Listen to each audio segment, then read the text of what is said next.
धनंजय मुंडे म्हणालेत की मित्राची आठवण येते आणि आज मित्र सोबत नाही याची खूप म्हणजे उणीव सुद्धा भासते आहे. कोण आहे पण मित्र त्याचा? म्हणजे आता उघडच त्यांचा मित्र जर कोण असेल तर वाल्मिक कराड यांच्याविषयी ते बोलतात. असं जर तो म्हणला असेल तर मी काय ऐकलं नाही ते. असं जर म्हणलं असेल तर त्याच्यासारखा नीच माणूस दुसरा कोणी नाही. तर संतोष भाईची इतकी क्रूर हत्या करून तो जर म्हणत असला की मला कोणी वाचवते तर त्या धन्यात का दुसरा नीच माणूस या पृथ्वी तलावर दुसरा असू शकत नाही.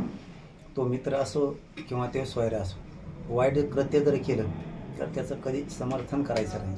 आणि त्यातले त्यात आता तरी अजित पवारचे डोळे उघडले तर बरं होईल.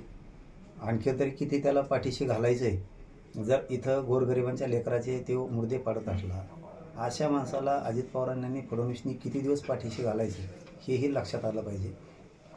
परंतु समाजालाही सांगणं गरजेचं आहे की एक गोष्ट लक्षात ठेवा, म्हणजे आज कुठली असू द्या, महाराष्ट्रभरातल्या सगळ्या जनतेला सांगतो आणि विशेष करून मराठ्यांनासुद्धा सांगतो की बघा, याची शब्दातून का होईना जर तो म्हणला असेल तर शब्दातून का होईना उघडं पडलं, फक्त आणि फक्त गुंडगिरी,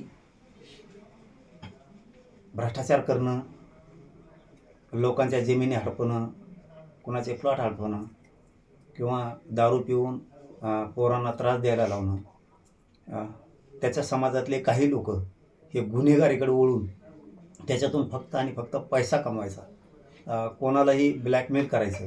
मग मंत्री असेल, सरकार असेल, अधिकारी असतील किंवा मराठा समाजासारखे नेते असतील काही, यांना ब्लॅकमेल करायचा आणि स्वतःचा संसारच मोठा करायचा आणि त्यातून तो काळा पैसा, पापी पैसा उभा करायचा आणि त्याच्या लेकरा बाळासाठी लावायचा.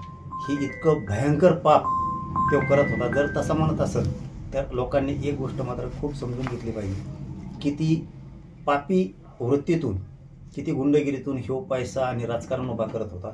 असले राजकारणासाठी आणि लोकांसाठी, जिल्ह्यासाठी आणि जनतेसाठी असा माणूस अजिबात चांगला नाही. इथून पुढे तरी लोकांनी डोळे उघडलेच पाहिजे.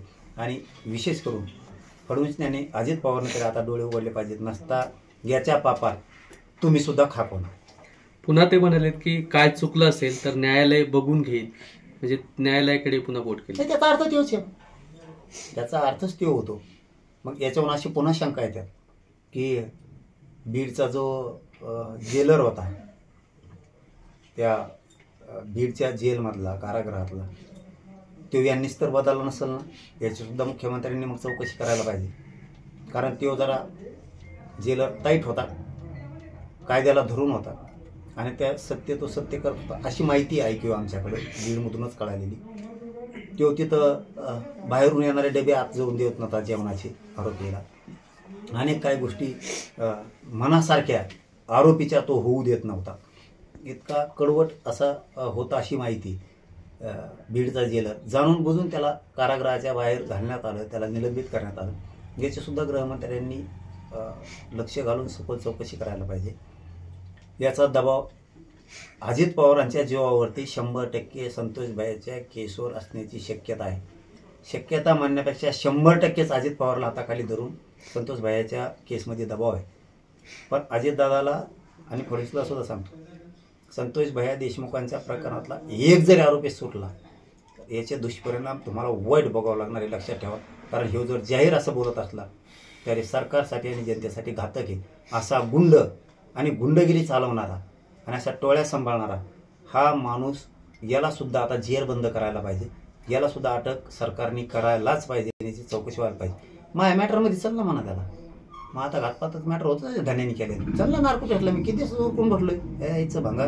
चल ना, वाट बघून मी मरत बारी आली. किती एसट्या हुकल्या आपल्या. नार्को भेटला जायचं आपल्याला. चल, लपू नको. बायासारखे चाळ्याने करायचं मस्त. नार्को टेस्टला चल.